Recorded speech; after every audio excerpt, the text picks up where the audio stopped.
असतं आणि सरकारी क्षेत्रातल्या अनेक वर्ष काम करणारे विविध जिल्ह्यातून आलेले माझे सगळे सरकारी बंधू वगैरे. आजचा दिवस एक आगळा आगळा असा दिवस आहे. 150 वर्षाच्या पूर्वी दख्खनचा उठाव म्हणून एक संघर्ष महाराष्ट्रामध्ये झाला होता. आणि हा झाला कुठं? इथे एक दुष्काळी गाव आहे, दुष्काळी परिसर आहे, त्या परिसरामध्ये झाला. कशासाठी झाला? तर कष्टकरी शेतकऱ्यांनी कर्ज घेतलं होतं, व्याजाव्याज वाढवलं गेलं. चक्रवाढ व्याजापेक्षा सुद्धा जादा रक्कम वसूल करण्याची खबरदारी घेतली गेली. आणि शेवटी शेतकरी संघटित झाले. त्यांना ज्या नोटिसा आल्या होत्या पुस्तकाची होती कर्जाची, त्यांनी जाळून टाकली. आणि हा संघर्ष, हा लढा त्या दिवशी केलेला होता. पण या संघर्षामध्ये एक चांगली गोष्ट झाली. त्यावेळेच्या इंग्रज सरकारला शेतकऱ्यांचंही दुःख समजलं आणि सावकारी व्यवस्थेला पर्याय म्हणून काही यंत्रणा केली पाहिजे. त्यासाठी सरकारी वित्तीय योजना त्याची स्थापना झाली. आणि पूर्वीच्या काळामध्ये शेतकऱ्यांना कर्जाच्यासाठी फक्त सावकार आणि व्यापारी हे दोनच घटक उपलब्ध होते. त्याच्याऐवजी सावकारांच्या मनमानी कारभारावर नियंत्रण ठेवणाऱ्या सरकारी संस्थेची स्थापना ही त्यातनं झालेली होती.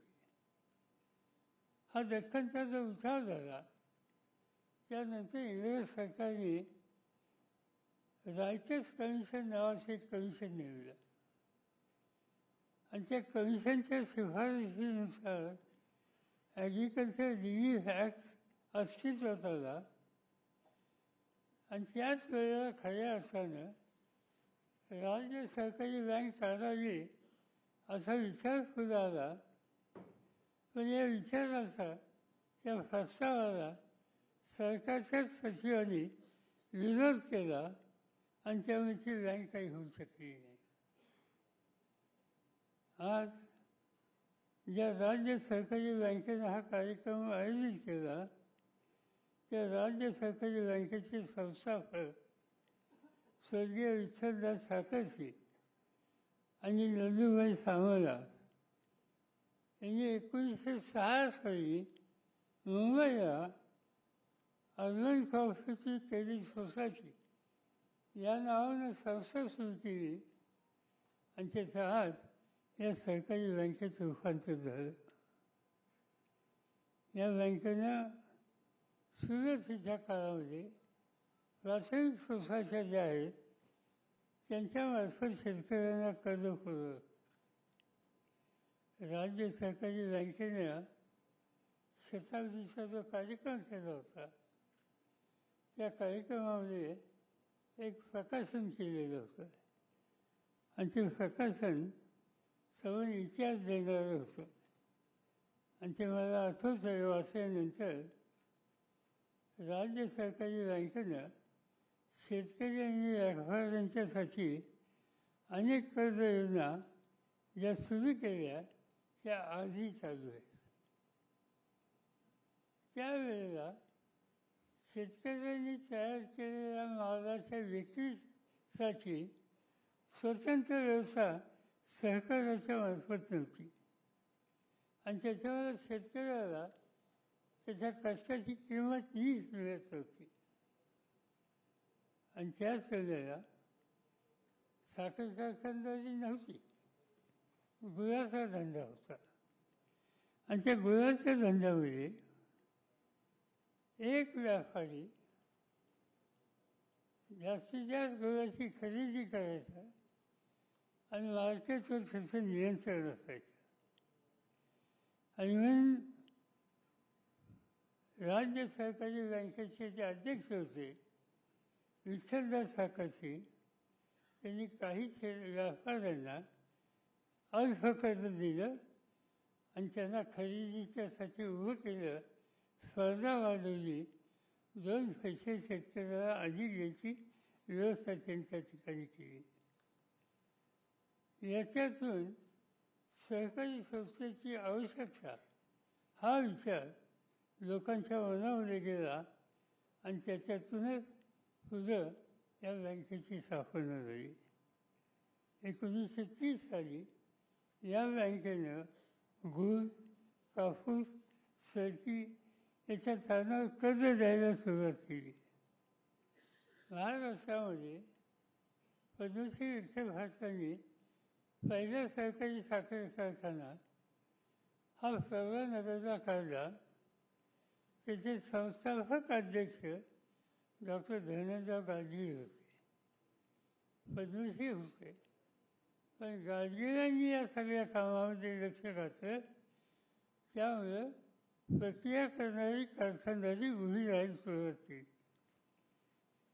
हे जरी खरं असलं तरी 1930 साली दुसरा एक व्यवहार झाला होता आणि तो 35 साली राज्य सहकारी बँकेनं मदत केली.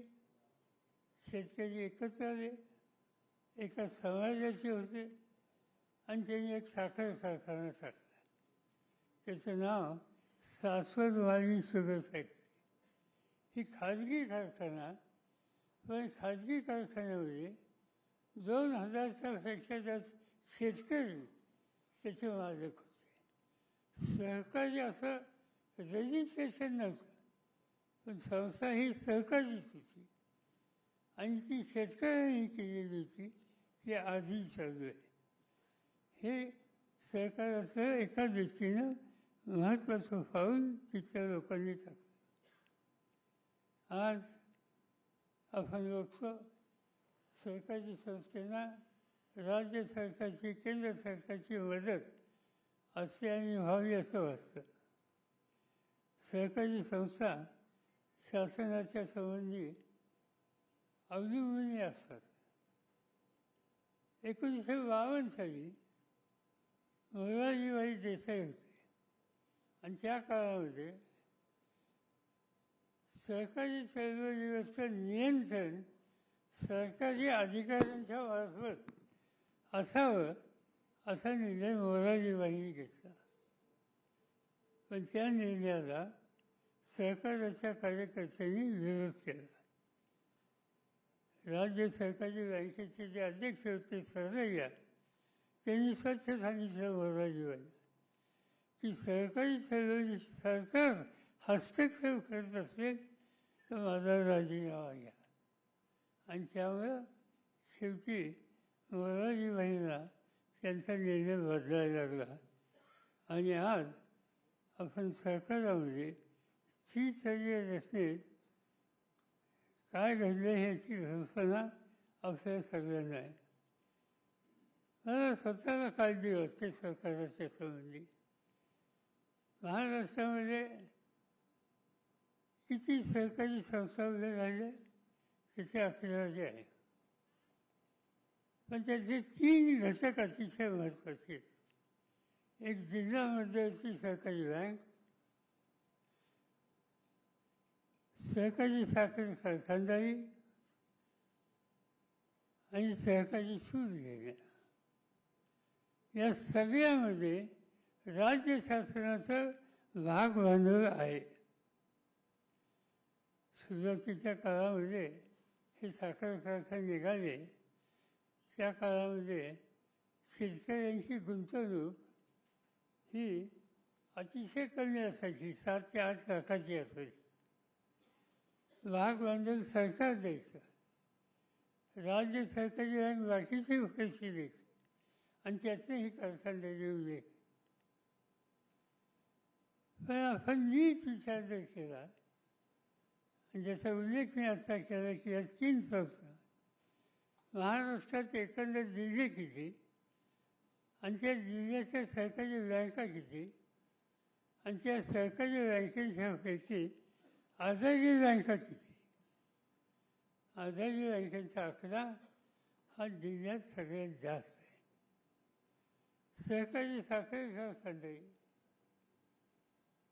देशाची ही कारखानदारी महाराष्ट्रात आली.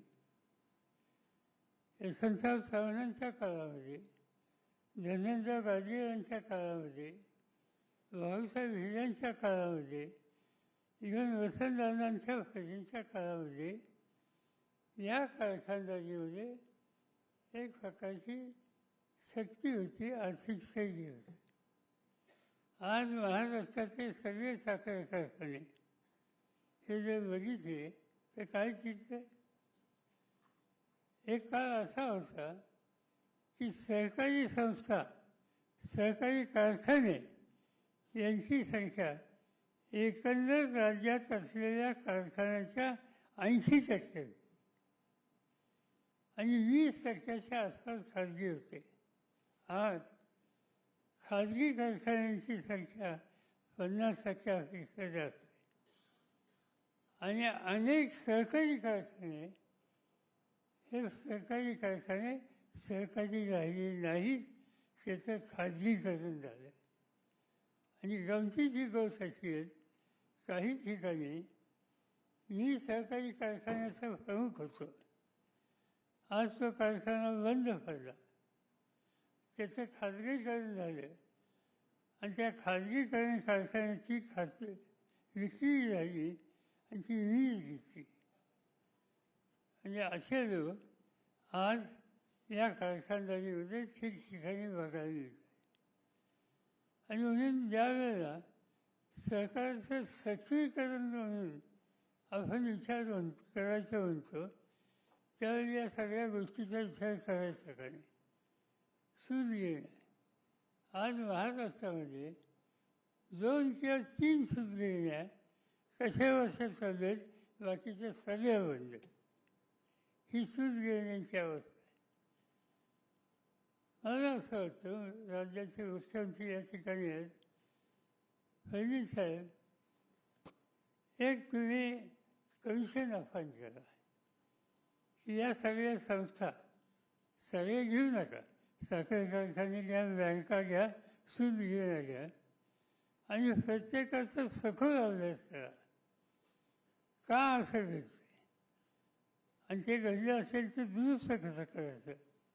आणि इथून पुढच्या काळामध्ये या सगळ्या संस्था सक्षम आणि शक्तिशाली कशा होतील त्यासाठी धोरणात काय बदल करायचा का, त्यासाठी कायद्यात काय बदल करायचा का, या सगळ्या गोष्टीचा विचार करायची आज वेळ आलेली आहे. हे जर आपण केलं नाही तर फक्त इतिहासात लिहिलं जाईल की एकेकाळी महाराष्ट्रात अशा अशा प्रकारच्या संस्था होत्या. आणि खरं म्हणजे तर या क्षेत्रामध्ये महाराष्ट्रामध्ये अनेकांनी प्रचंड योगदान दिलं.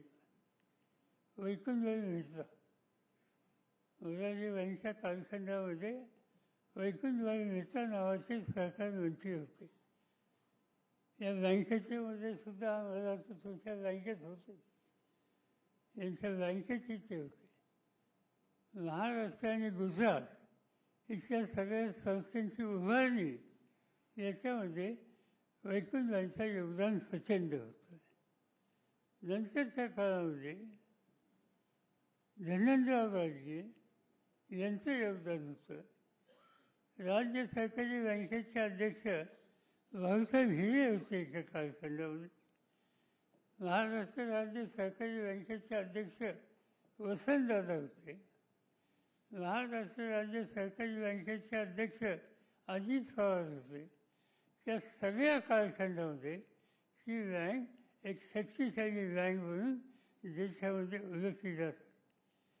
मध्यंतरी तिची अवस्था इतकी वाईट झाली की माझ्यासारख्याला आणि अनेकांना तिथे अस्वस्थता होते. अनाथकरांचं हे काम सोपवावं असं अनेकांनी सांगितलं. राज्य सरकारने हा निर्णय घेतला मी अनासकरांचं अभिनंदन करतो. त्यांनी अतिशय कष्ट केले आणि ही सरकारी बँका उजवी तावं असलेला आणण्याचं चित्त केलं. आता जी आकडेवारी अजित पवारांनी सांगितली ती आकडेवारी बोलकी असते, ती आकडेवारी स्वच्छ सांगते ही बँक आता सावरली, ही स्वतःच्या फळावेळी राहिली. आता हे जे काम केलं अनासकरांनी ते राज्य सरकारी बँकेच्या पुरतं आणि विद्या सरकारी बँकेच्या पुरतं सीमित ठेवू नका. या दोन्ही ठिकाणी तुम्ही काम केलं. आपण आणखीन बाकीचे लोक घेऊ, चांगले लोक घेऊ, मुख्यमंत्र्यांची मदत घेऊ आणि जे जे काही करणं शक्य असेल ते या सगळ्या सरकारी संस्थांना उर्जित अवस्था आणण्याच्यासाठी ठोसपणाचे निकाल देऊ. आज त्याची अत्यंत गरज आहे आणि त्या दृष्टीनं मला असं वाटतं की याचा विचार आपण सगळ्यांनी केला पाहिजे. मी काय अधिक बोलून आपल्या सगळ्यांचा वेळ घेऊ इच्छित नाही. सरकाराच्याबद्दल नेहमी बोललं जातं की महाराष्ट्रामध्ये, गुजरातमध्ये, केरळमध्ये आणि तामिळनाडूमध्ये या 4 राज्यामध्ये सरकारी संस्थांची अवस्था चांगली आहे. पण तुलनात्मक आपण माहिती जर घेतली तर महाराष्ट्रापेक्षा सुद्धा आज गुजरात पुढं आहे. गुजरातच्या सरकारी संस्था या अधिक शक्तिशाली आहेत. तुम्ही दुधाच्या क्षेत्रात बघा, अन्य सरकारी क्षेत्रात बघा, कापसाच्या क्षेत्रात बघा, साखर कारखाने मर्यादित आहेत पण त्यांचं आरोग्य तुम्ही बघा. गुजरात हे महाराष्ट्राच्या पुढं आज गेलेलं आहे. एकेकाळी महाराष्ट्र म्हणजे सरकार हे अभिमानानं आपण सांगत होतो की दिवस आणायची जबाबदारी ही आपल्या सगळ्यांना घ्यावी लागेल, राज्य सरकारची मदत घ्यावी लागेल आणि पुन्हा एकदा हा संबंध सावरला जाईल आणि सामान्य माणसाला त्याच्या व्यक्तिगत अडचणीच्या काळामध्ये या सरकारी संस्था त्याच्या फाशीशी राहतात या प्रकारचं चित्र या राज्यात आपण